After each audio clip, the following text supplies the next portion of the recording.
Então, estimado Spencer Lee, esse nome que levanta tanta curiosidade, né? Sem falar naquele sobrenome que nós vamos falar já no programa, né? Acho que bom recebê-lo aqui nessa nova proposta, novo cenário, na boca do povo, RBA TV. E esse nome, sempre digo, o Spencer Lee, a gente namorava essa vinda desde 2014, né? Que Neri coisa Conte diferente, é, né? é um nome bastante diferente também, né, Neri? Conte comigo. Conte comigo e me conte as coisas, né? Conte conosco. Mas acho que a vida da gente começa com o nome, né? A gente tem que, de certa forma, se identificar com o nome. Acho que o nome identifica com a gente também. Acho que há uma troca. Eu acho que eu me tornei um pouco mais a cara do Spencer Lee à medida que eu fui vivendo, né?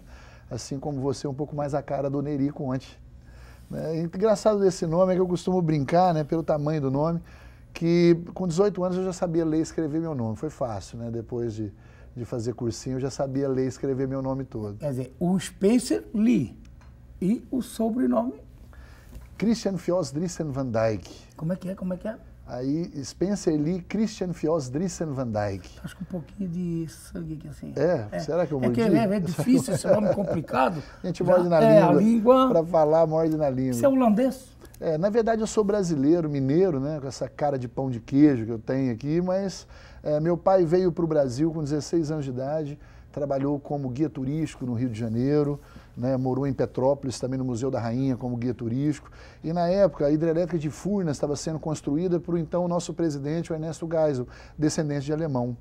E o meu pai falava 6 idiomas nele. E ele foi convidado a ser um tradutor dos engenheiros alemães, né, que construíram a hidrelétrica de Furnas, americanos e ingleses. Né, e dali conheceu minha mãe, e isso há 47 anos atrás, né? Montou um curso de inglês, francês e alemão na cidade de Passos. Esse curso, ele sobreviveu até o final do ano de 2013, quando meu pai veio a falecer, em dezembro, 31 de dezembro de 2013. Mas você dizia nos bastidores, o seu pai professor de inglês, montou uma escola. E você mostrava umas fotos do seu pai, cheio de tatuagens, moderno, piercing. Era muito diferente do Spencer filho? Ele até te mostrei porque eu acho, você me remete um pouco ao meu pai, acho que a sua alegria, esse penteado que você usa é igualzinho do que meu pai usava. E, olha, eu trago ótimas lembranças, né, de tudo que vivi junto com meu pai. Meus pais se separaram com 11 anos de idade, mas me deixou um legado muito... Quando eu tinha 11 anos de idade. Mas me deixou um legado de caráter, né, de personalidade, de procurar ser uma pessoa. Uma coisa que meu pai me ensinou desde pequeno, você tem que dar valor ao seu nome, não é pelo tamanho do nome, né? Mas que a gente sabe, para construir uma imagem, um nome, você talvez demore uma vida inteira para que isso aconteça. Para que você perca a credibilidade, o seu nome, a sua pessoa, uma cagada e você já pôs tudo por água abaixo. Então eu sempre fui muito mais sério do que ele, porque ele nos educou a essa forma, né? Meu pai era muito irreverente, 28 tatuagens, piercing, brinco, mas era uma figura muito disciplinadora também. Acho que como todo europeu, sobretudo o europeu daquela época, né, que chegou no Brasil com aquela cultura enraizada. Vamos dizer assim, ele tem a cara do holandês. Ele tem a cara do holandês. A cara do holandês. Cara de muito louco. É verdade, porque a Holanda, na verdade, dizem que a Holanda é o arraial da ajuda da Europa, né? Pela liberdade que tem Amsterdã, em termos de as bebidas, as drogas, os pubs, as prostitutas nas vitrines, né? Tem todo um misticismo muito grande na Holanda e coloca o povo holandês dentro dessa característica de um povo muito alegre, né? Um povo muito descontraído, embora a gente saiba que o europeu, de certa forma, ele é um pouco enrijecido, né, Neri? Essas tradições europeias são um pouco enrijecidas. Acho até que a Holanda quebra um pouco esse paradigma daquela figura europeia enrijecida, muito séria. Engomado, né? E eu acho que isso trouxe para mim, quando eles se separaram, eu mais velho da família, meus pais se separaram, eu fiquei com aquela responsabilidade de o filho mais velho. Eu com 13, 14 anos de idade, minha mãe teve que me sentar um dia e falar assim: meu filho, você não é pai dos seus irmãos, você é irmão dos seus irmãos. Porque eu tinha aquela necessidade cuidar. De cuidar. Fazer o papel do pai. Acho que era natural, não é um benefício meu, não. Acho que qualquer irmão faria isso. O povo holandês é muito alegre? É bastante, cara. Eu tive oportunidades nessas minhas andanças no voleibol, né, de conhecer a Holanda, de jogar contra a Holanda. Participei de uma universidade, nós vamos falar disso depois, né? Eu sou assistente da seleção paralímpica, brasileira paralímpica. Tive o convívio com alguns holandeses. Eles são muito aquilo que eu sempre imaginei que fosse, com exceção do meu pai e poucos amigos do meu pai que eu conheci, né? Mas é um povo bastante alegre, bastante reverente. É o baiano da Europa. Estimado, você falou muito de família. Sua mãe, seu pai, que já subiu. Mas seu pai, como você tinha 11 anos quando houve o desenlace, vamos dizer assim, ele constituiu outras famílias? Ele casou mais 3 vezes. Mais 3? Teve coragem de fazer ele é aquele isso. famoso... Eu acho que depois do 3º casamento ele percebeu que o problema não era nas esposas, era nele mesmo. Era nele. Ele já tentou tantas vezes e não deu certo. Mas acho que é outra questão meus avós se separaram muito cedo também. Meu pai na Holanda morou em orfanato, né, internato, num período de mais ou menos 2 anos, na separação dos meus avós. E a Holanda é um país minúsculo, né? Pra gente ter uma ideia, a Holanda deve caber dentro do estado de Santa Catarina umas 2, 3 vezes. O país dentro do nosso estado. É pequenininho. Então, era muito próximo e o meu avô e nem a minha avó mantinham essa relação. Então, ele foi muito sofrido também. Acho que um pouco dessa irreverência dele, as tatuagens, os piercings, é uma necessidade dele de repente, ter os desejos, de realizar os desejos que quando jovem e adolescente ele não pôde. Então, você teve outros irmãos por parte de pai? Isso, nós somos em 6 no total. É o Spencer, o Jason e o Terence com a minha mãe, né? A Maína e a Stephanie e o Joshua. Cada uma dessas 2 meninas, minhas irmãs, e do Joshua, o mais novo, é de uma esposa que ele teve depois da minha mãe. E você mostrava uma foto da última esposa antes dele falecer. Muito jovem. Meu pai faleceu com 72 anos. E a esposa dele, naquela oportunidade, devia ter 38, 39 anos de idade. O Vandicão soube como aproveitar a vida, viu, Neri? Mas sofreu bastante também, né? Porque acaba que a nossa busca é a felicidade. Para trocar tanto assim de esposa, talvez não tenha encontrado a felicidade em algumas delas. Um grande namorador. Um grande namorador. Acho que um grande procurador do verdadeiro amor. E é uma pena que talvez ele não tenha encontrado nas 4 esposas que ele obteve. E nessa curiosidade toda, como é que é o Spencer? Olha, Neri, Spencer, casado com a Cibele, pai da Emily. Pai da Emily. Como é que é o Spencer? Neri, acho que a gente é fruto muito daquilo que é do nosso meio, não é verdade?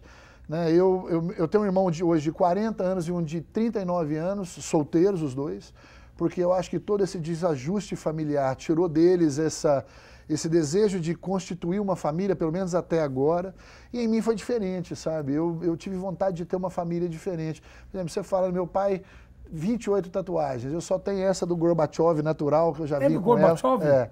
Com vodka ou sem vodka? Com vodka, inclusive uma delícia essa daqui. Essa aqui é muito boa, né? Muito boa. Essa vodka é excelente. Depois da tonturinha vem bem devagarinho. Ainda bem, porque o programa é longo, né? A gente precisa suportar até o final. Essa é a do Gorbachev. Pois é, e meu pai, 28 tatuagens, eu vim com essa naturalmente, né? Então, meu pai, de vários casamentos, eu quero ter só a minha esposa mesmo, eu pretendo ter mais uma filha, se Deus quiser, rio-sulense, né? A Emily é uberlandense. Nós somos de Passos, então nessa família itinerante aí, a gente vai tentar levar um pouquinho da história nossa de cada cidade para dentro da nossa família. Essa tatuagem que é de nascença, tem a ver com vitiligo? Não, na verdade ela é um hemangioma. É uma falta de oxigenação do tecido na hora do parto, ou alguma coisa assim, vai que algum médico vai nos ver, o Dr. Miloca, por exemplo, quando vê isso aí, ele vai com certeza me corrigir naquele belo sofá na sua casa. Claro. Isso virou uma logomarca? Eu acredito que sim, né? É uma pessoa Porque que tem... a gente conhece o Spencer, você já vai... desde a época que você estava lá em Minas treinando o Praia Clube. Né? E a gente via que essa figura, quando pintava na tela da TV, porque o nosso voleibol, felizmente, tem essa cobertura a nível de Brasil, e o Spencer muito diferente, com essa careca toda, mas com uma logo Gorbachev. acaba que deu assim, uma identidade, né? Acho que marca a pessoa, cria uma identidade para a pessoa. Muita gente me reconhece, né? Através dessa mancha, né? Acho que nós, por exemplo, somos parecidos, os penteados iguais, penteados, né? A beleza verdade. muito parecida. A beleza fantástica. Muito parecida. E eu acredito que essa mancha dá à condição das pessoas a identificação do Spencer. Porque não são todos os carecas que são tão bonitos como nós dois, né?